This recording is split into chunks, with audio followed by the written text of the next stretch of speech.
CSS exam के बारे में परेशान हैं, सीएसएस की बेसिक नॉलेज नहीं है, बेसिक इंफॉर्मेशन नहीं है, तो आज हम इसी हवाले से बात करेंगे। सीएसएस की एज लिमिटेशंस, क्वालिफिकेशन, एमपीटी के बारे में, रिटन एग्जाम के बारे में। इस वीडियो को स्किप ना करें और ऐसी ही मजीद इंफॉर्मेटिव वीडियो के लिए मेरे चैनल को सब्सक्राइब कर लीजिए। सो अस्सलाम वालेकुम everyone, this is me Shahana Shah and today I will discuss about the basic information of CSS. सबसे पहले हम शुरू करते हैं एज लिमिट से। सीएसएस के अंदर 21 साल से लेकर 30 साल तक एज की लिमिटेशंस हैं। आपकी मिनिमम एज होनी चाहिए 21 ईयर और मैक्सिमम होनी चाहिए 30 ईयर। एज रिलैक्सेशन भी मिलता है विद सर्टेन रिक्वायरमेंट्स, तो वो अलग रिक्वायरमेंट्स पे एज रिलैक्सेशन हमारा लगता है। अच्छा, अगर हम इसकी क्वालिफिकेशन की बात करें तो इसकी क्वालिफिकेशन जो है वो ग्रेजुएशन होती है। ठीक है, ग्रेजुएशन मींस आपकी 14 इयर्स की डिग्री या 16 इयर्स की डिग्री कंप्लीट होनी चाहिए। अच्छा, 14 इयर्स की डिग्री, यहाँ पे बहुत सारे पजल हो जाते हैं। 14 इयर्स की डिग्री कौन सी? जैसे कि आपने इंटर करने के बाद आपने कॉलेज साइड से बीए कर लिया, बीकॉम कर लिया, जो सिंपल बीए भी हम कहते हैं वो कर लिया। ठीक है, अब तो वो नहीं होता है कॉलेज साइड से, लेकिन जो पहले की डिग्रीज वगैरह मौजूद है, आज से 4-5 साल पहले हुआ करता था, और अब एसोसिएट डिग्री के नाम से नई डिग्री मुतारिफ करवाई गई है।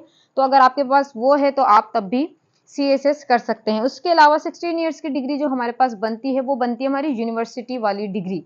ठीक है, जो कि आप किसी भी डिसिप्लिन में, किसी भी सब्जेक्ट के अंदर आप किसी भी यूनिवर्सिटी से आप उसको करते हैं। फॉर एग्जाम्पल मेरी जो डिग्री है, मेरी 16 इयर्स की जो डिग्री है वो पाकिस्तान स्टडी सब्जेक्ट में है, सिंध यूनिवर्सिटी से है, तो I am eligible for sitting in the written examination of CSS. ठीक है, तो ये तो हो गई हमारे पास सीएसएस की एज हो गई 21 से 30। क्वालिफिकेशन हमारे पास आ जाती है graduation. After that we have empty.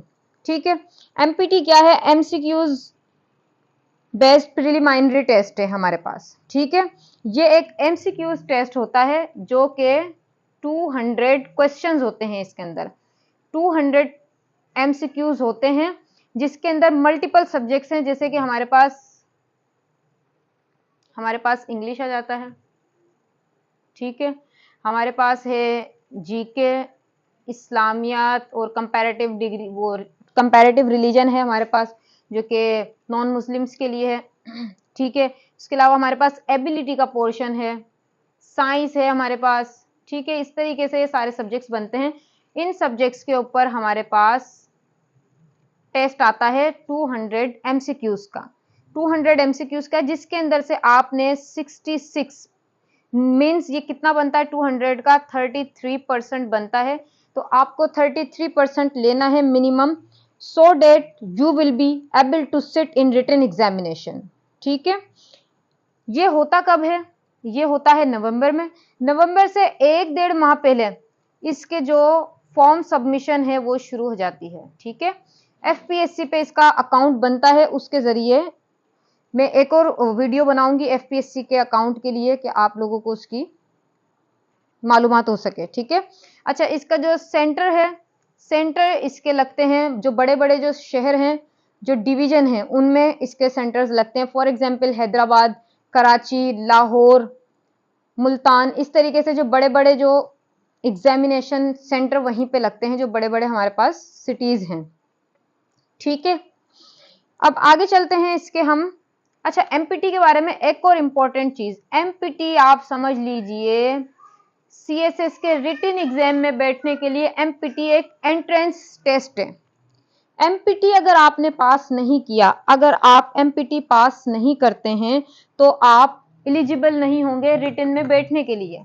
आपको 66 नंबर्स लेने ही लेने हैं ताकि आप रिटन एग्जाम को दे सकें, आप उसके लिए क्वालिफाई। आप ये समझ लीजिए कि ये रिटन एग्जाम में जो हमारे पास जो सीएसएस का जो इम्तिहान है उसको देने के लिए एमपीटी जो है हमारे पास एक एंट्री टेस्ट है, तो हमें इसको पास करना जरूरी होता है। अच्छा, यहाँ पे बात थी कि ये होता है हमारे पास नवंबर में होता है एमपीटी। उसके बाद हमारे पास फरवरी के अंदर होता है रिटन एग्जाम। सीएसएस के रिटन एग्जाम की अगर हम बात करें तो ये होता है हमारे पास फरवरी में। ठीक है, अच्छा, रिटन एग्जाम के अंदर हमारे पास 12 पेपर हैं, टोटल हैं हमारे पास 12 पेपर। 12 में से 600 हमारे पास कंपलसरी हैं। कंपलसरी सब्जेक्ट्स वो हो गए जो कि हम चेंज नहीं कर सकते हैं, ठीक है। तो 12 सब्जेक्ट्स में से 600 तो हमारे पास 600 नंबर के सब्जेक्ट्स हो गए हमारे पास कंपलसरी, जिसमें हमारे पास ऐसे हो जाता है, ठीक है।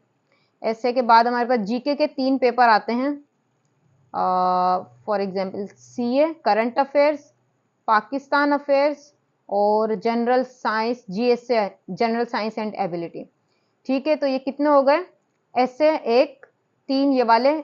दूसरे नंबर पे ऐसे के बाद हमारे पास एक पेपर होता है इंग्लिश प्रेसी एंड कंपोजिशन का, ठीक है। इंग्लिश, वो भी सेकंड इंग्लिश का ही होता है, इंग्लिश प्रेसी एंड कंपोजिशन का पेपर होता है। After that we have Islamic studies, Islamic studies का होता है 1 2 3 4 5 और ये 6। अच्छा, मुस्लिम्स के लिए इस्लामिक स्टडीज है और नॉन मुस्लिम्स के लिए कंपैरेटिव रिलीजन।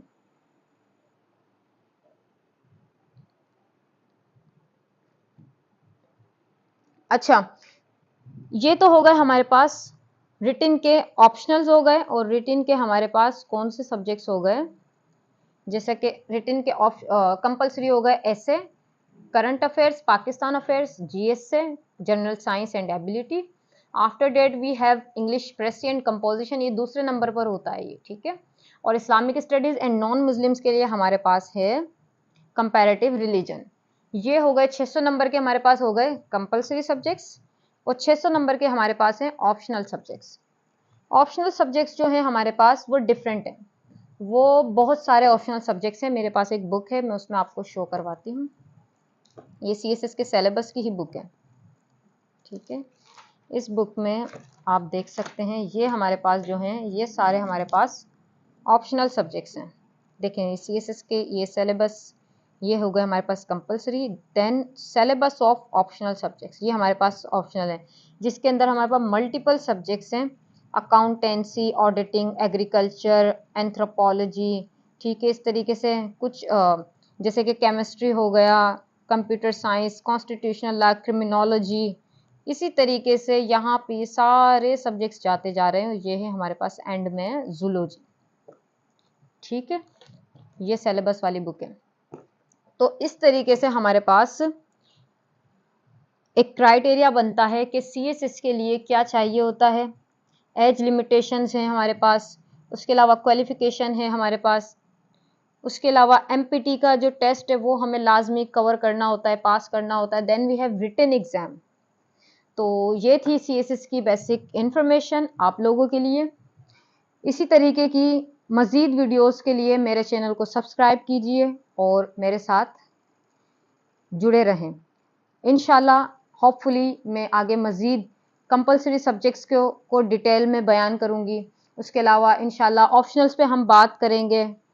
इसी तरीके से हम किसी दिन ऐसे पे बात करेंगे, तो आपको डिफरेंट वैरायटीज़ के अंदर वीडियोस आपको मिलेंगी, और इंशाल्लाह होपफुली इंशाल्लाह मैं वन पेपर के प्रिपरेशन के लिए भी वीडियोस बनाऊंगी।